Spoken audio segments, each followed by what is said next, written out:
الرجیم بسم اللہ الرحمن الرحیم ان هذه امتکم امتا واحدہ وقال النبی صلی اللہ علیہ وسلم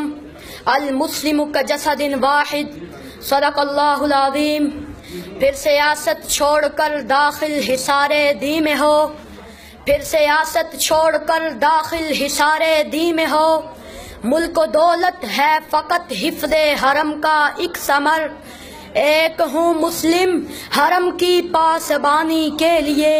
نیل کے ساحل سے لے کر تاب خاک کاشغر۔ صدر محترم ذی وقار مہمان خصوصی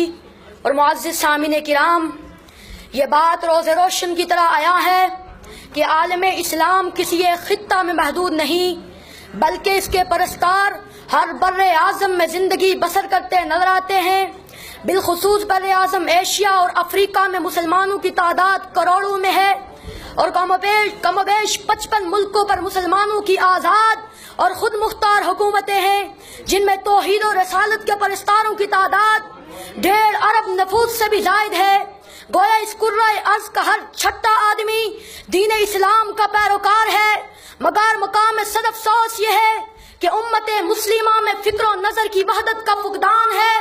اور مرکزیت کی شدید کمی ہے۔ ہم آہنگی اور یکجہتی نہ ہونے کے برابر ہے، ہر ملک ذاتی اور علاقائی مفاد کا اسیر ہے، رنگ و نسل عرب و عجم کے بت گاڑ دیے گئے ہیں، جس کی وجہ سے مسلمان زوال اور انحطاط کا شکار ہے۔ اقبال نے مسلمانوں کی ذلت اور پستی کو دیکھا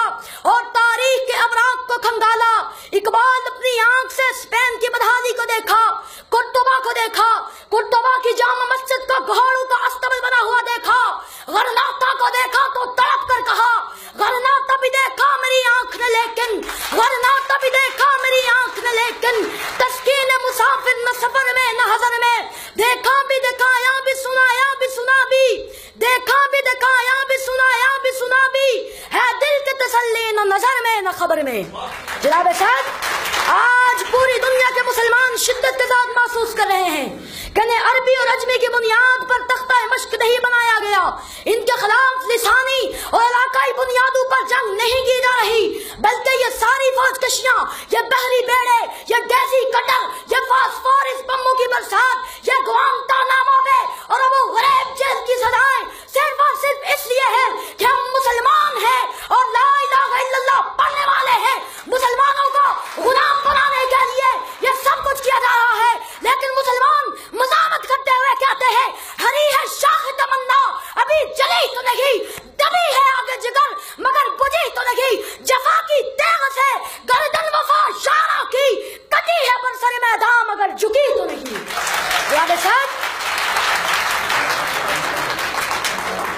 تاریخ ہمیں یہ بتاتی ہے کہ جب بھی مسلمان متحد ہوئے تو انہوں نے اپنے سے کئی گنا بڑے دشمن کو شکست فاش دی ہے۔ غزوہ بدر میں 313 نے 1000 کو شکست دی، غزوہ خندق میں 3000 نے 10,000 کو شکست دی، غزوہ موطا میں 30,000 نے 1.5 لاکھ کو شکست دی۔ ہر دور میں مسلم امت کے اتحاد نے فتح کو پرچم گاڑا ہے۔ وہ دور حضرت عمر کا ہو یا وہ دور محمد بن قاسم کا ہو یا وہ دور صلاح الدین ایوبی کا ہو یا وہ دور طارق بن زیاد کا ہو، جن کے بارے میں اقبال تڑپ کر گرج کر کہتے ہیں جلا ڈالی تھی تم نے کشتیاں اندلس کے ساحل پر، مسلمان پھر تیری تاریخ دہرانے کا وقت آیا، چلے تھے 313 جہاں سے تم مسلمان ہو، انہی ماضی کی راہوں پر پلٹ جانے کا وقت آیا۔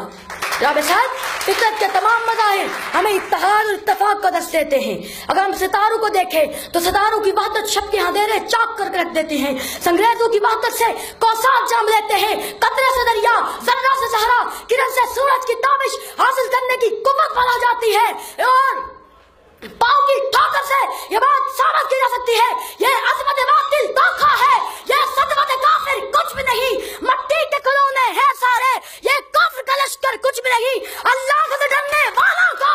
طاقت سے ڈرانا مشکل ہے، جب خوف خدا ہو دل میں اگر پھر کسرا و کیسر کچھ بھی نہیں، وما علینا الا البلاغ۔